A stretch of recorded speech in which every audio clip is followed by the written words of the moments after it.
नमस्कार, leave live चॅनलमध्ये तुमचे स्वागत आहे। आज मी उन्हाळी वाळवणातील मिक्स डाळीचे वडे घेऊन आलेले आहे। त्यासाठी मी ही मुगाची डाळ घेतलेली, ही घरगुतीच बनवलेली आहे। ही डाळ मी हे 2 माप मी ही मुगाची डाळ घेतलेली आहे। अर्धा माप चण्याची डाळ घेतलेली, ही चवळीची डाळ 1 माप घेतलेली आहे आणि हाफ माप मठाची डाळ घेतलेली आहे। ही पण घरगुतीच बनवलेली सर्व डाळी। तर ते आपण स्वच्छ धुवून घेऊ आणि 7 ते 8 तासांकरिता भिजायला ठेवू।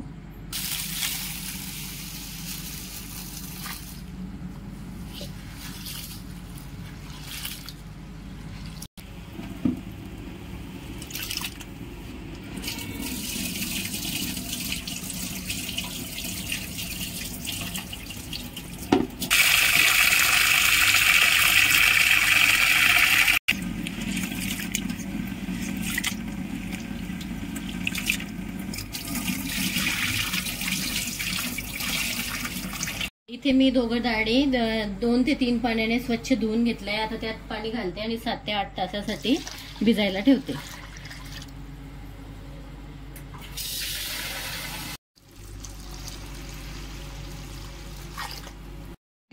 भिजले आहेत, आता आपण त्यांना छान धुवून घेऊ। 3 पाण्याने स्वच्छ धुवून घ्यायचं।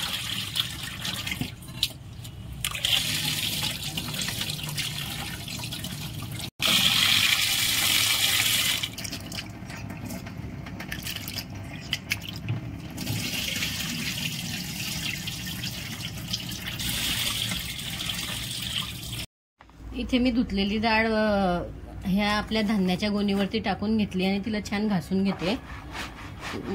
या प्रोसेसने वडा खूप छान असा मऊ येतो आणि शिजतोही पटकन, जाळी छान पडते। मिक्सरला मी बारीक करून घेते, जास्त बारीक नाही करायची आहे, थोडं पाणी घालते। असं मी करून घेतलेलं आहे। हे बघा, जास्त पातळ पण नाही करायचं, आपला वडा पडला पाहिजे आणि थोडंसं जाडसर ठेवायचं, म्हणजे वडा चांगला फुलतो आणि शिजतो पण पटकन।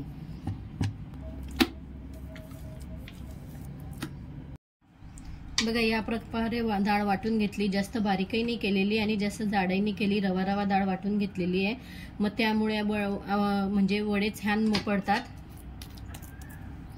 मी धने, जिरे, कोथिंबीर, लसूण, अद्रक आणि बडीशोप ऍड करणार आहे। ते मिक्सरला आता बारीक करून घेते। वाटण या प्रकारे करून घेतलेलं आहे, पाणी न टाकताच मी ते बारीक केलेलं आहे। वरनं मी इथे ही चटणी ऍड करते।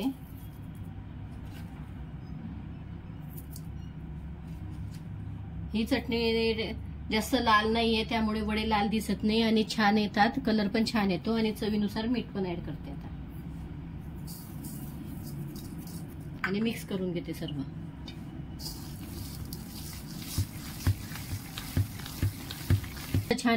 हे छान मिक्स करून घेतलेलं आहे। आता थोडी वरनं कोथिंबीर घालून पुन्हा मिक्स करून घेते, मग बॅटर तयार होऊन जाईल।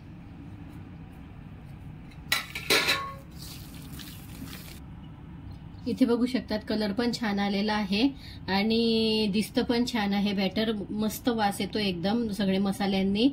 कोथिंबीरीने चव चांगली येते म्हणून मी त्यात कोथिंबीर वाटून पण घेतली आणि वरण पण घातलेली आहे।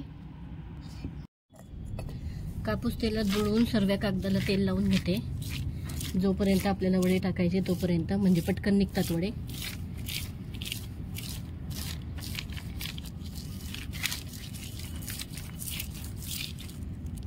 तेल फारवायचंय, थोडंसं एक लाईट लावून घ्यायचं। इथे मी हा झारा घेतलाय आणि झाऱ्यानेच वडे मी झारणार आहेत, म्हणजे कसं झारायला पण आणि सोपं पडतात, टाकायला वेळ लागतो, टाकायला लवकर होऊन जातं। थोडं थोडं पीठ घ्यायचं आणि छान असे झारून घ्यायचे।